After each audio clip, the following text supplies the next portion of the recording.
Biyya lafa kanarratti jiraattota ishii keessaa harki sadii keessaa harki tokko miiliyoonarota ta'an biyya qumaara taphachuun yakka guddaan nama adabsiisu. Halkan tokko qarree galaanaa irratti ammayyummaa fi badhaadhina dhangala'uun addunyaa dinqisiifte biyyi kun kam sitti fakkaata?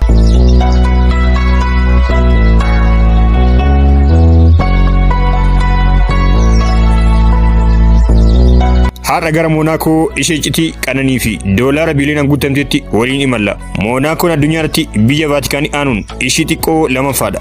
Lafa xiqqoo kana irratti garuu humna dinagdee fi qabeenya addunyaa sochoostu kuufamee jira. Jiraattota 39 qaban keessaa namoonni 13,000 ol miiliyoonarota dureessota addunyaati. Kunis jechuun karaa irratti namoota sadii yoo argite inni tokko doolaara biliyoonaan lakkaa'amu qaba. Dorgommii konkolaataa yoo kaafnu Moonaakoon addunyaa irratti maqa qabeettiidha. Daandiiwwan magaalattii keessatti dorgommii konkolaataa saffisa guddaa qaban Formula 1 Monaco Grand Prix geggeessu. Daandii dhiphoo fi jallaa san irratti konkolaataa saffisa doolaara miiliyoonaan bitamu yoo gulufu dambaliin miira namatti uumu adda. Bakka kanarratti seera addaa tokkotu jira. Lammiilee fi jiraattonni Monaco ta'aniif kaazinoo yookiin qumaara kamiyyuu taphachuun yakka guddaaf nama adabsiisa. Iccitiin ajaa'ibaa kan biraa Monaco keessatti buufanni xiyyaaraa eerpoortiin tokko illee hin jiru. Biyya bal'ina kiiloomeetira iskuweerii boolii eerpoortii keenya hin geenye qabdu kana keessatti dirreen xiyyaara ijaaramuun kan hin danda'amnedha. Akkamitti biliyoonaroonni itti dhufu?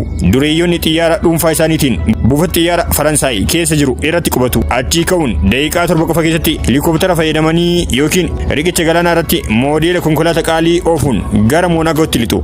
Dureeyyoonni doolaara biliyoona qaban maaliif sodaa malee Monaakoo keessa jiraatu? Sababni isaa Monaakoon biyya nageenyi ishii sadarkaa guddaarra jirudha. Namoota 100 keessaa poolisii tokkotu jira. Kunis sadarkaa addunyaatti lakkoofsa poolisii olaanaadha. Magaalaa guutuu keessatti kaameraa nageenya CCTV kaameraan 10,000 lakkaa'aman kaa'amaniiru. Hattuu yookiin yakka raawwatee daqiiqaa 3 keessatti kiyyoo poolisii keessa lixuu irraa kan ka'e yakki Monaakoo keessatti raawwatamu zeeroodha.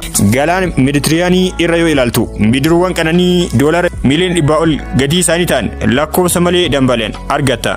Lafa xiqqoo kanarratti manni jireenyaa doolaara 50,000 ol kafalchiisa. Kunis lafa qaalii fi jireenya qananii seenaa addunyaa isa jalqabaa isa godha. Daandiiwwan Montekeerloo irratti konkolaataawwan qaalii addunyaa kan akka Bugaatii, Feeraarii fi Lambargiinii gosa adda addaa ta'an 10,000 lakkaa'aman asii fi achi socho'u.